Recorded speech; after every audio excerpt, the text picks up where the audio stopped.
Assalamualaikum and hello everyone. Today my team and I have an idea to overcome to reduce plastic waste. Based on the term that we get is plastic is valuable, let's create value from plastic waste. Before we talk about create value from plastic waste, let's talk about life cycle of plastic.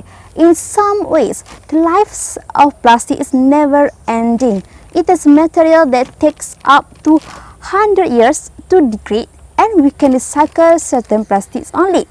We can melt and reform thermoplastic almost indefinitely in some instances. However, in most cases, we can only recycle plastic several times before they become less usable. So, we create a new value to plastic waste. So now, we need to know what makes plastic valuable. The first one, it's durable, resistant to corrosion, lightweight, and resilient. It can be fabricated easily and it's extremely versatile. It has protective and preservation value.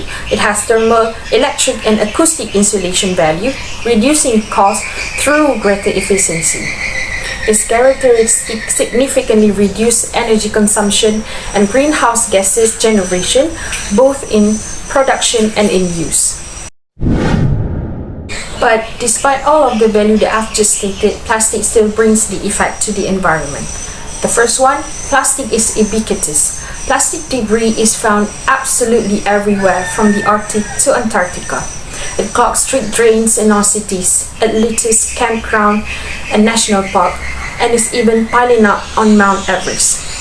But thanks runoff and to our fondness for directly dumping our trash into the nearest river or lake, plastic is growing increasingly common in the world's ocean. Mountains of plastic trash have been found everywhere in the world's ocean.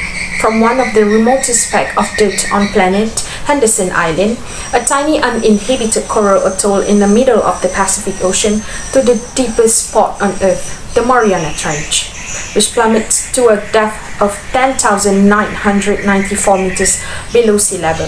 As that flotilla of escaped rubber duckies demonstrated, floating plastic even form massive garbage patches, swirling slowly in the middle of the Pacific Ocean, thousands of kilometers away from land. Number 2. Plastic kills more than just people. In the last few years, the effect upon wildlife that come from eating or becoming entangled in plastic debris have been reported more widely and more often than ever before, leading to a public outcry and protest. This tragic event should come as no surprise. There is an estimated 270,000 tons of plastic floating through the world seas, where it threatens 700 marine species with its presence. Further, there is growing evidence that plastic play a role in rising rates of species extinction. Number 3. Most plastic lasts forever. Once again, as demonstrated by the 1992 rubber ducky escape, plastic survive even in the harshest conditions, such as floating around in the marine environment under blistering, unrelenting sunshine, or frozen into Arctic ice for years before finally floating away and landing on some faraway shore. My fellow friends, we've done enough for the planet, as well as the animal. Our world is drowning in plastic pollution, and now it is time for us to change.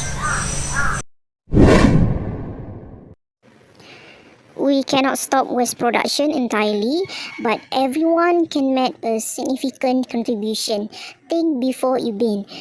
It saves energy and natural resources, help to reduce pollution and reduce the need for landfill. So what can we do is practice 4R.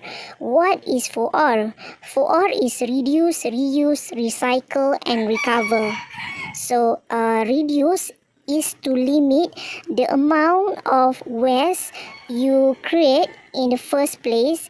This includes buying product with less packaging. Reuse means to use anything again that you would normally throw away. Recycle means the product goes through a mechanical process to change its form.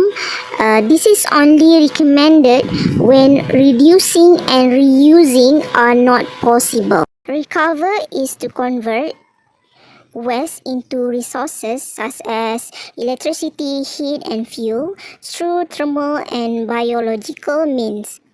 Resource recovery occur after reduce, reuse and recycle have been attempted.